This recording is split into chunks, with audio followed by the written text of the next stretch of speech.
Back to Fox 2 News at 5. Missouri students are one step closer to going to school outside of the district they live in after a bill received first-round approval.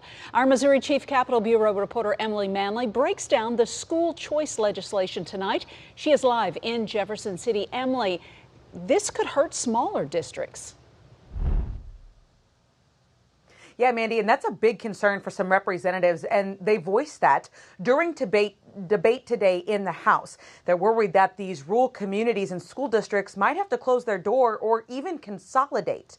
Now, how this would work is students could only transfer to districts who opt into the program. Now, during the debate today, representatives actually narrowed the scope of how the program would work. So after 2 hours of that discussion on the floor, now districts could limit the number of students who transfer because based on 3% of the district's previous year's enrollment. Now, while some say this creates good competition among schools, others are worried what this will do to students who need special education services, since receiving districts would not be required to accommodate students with learning disabilities if the school does not have the staff to provide the service.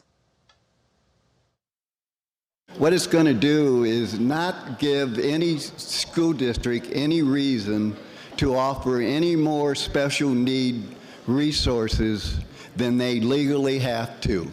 Why should any school district in the state who is supported by taxpayer dollars be afraid to compete in their academic programs? We seem to enjoy that in our sports programs.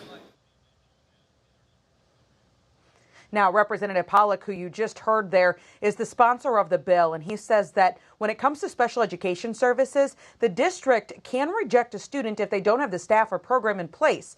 Now, districts would also would not be on the hook for transportation services unless the student is on free and reduced lunch or has a learning disability. Now, Missouri Teachers Association has previously said they are against the bill, that this would hurt, as we said at the beginning, rural communities. Now, this bill needs one more vote in the House, which should come as soon as tomorrow, and then it would head over to the Senate.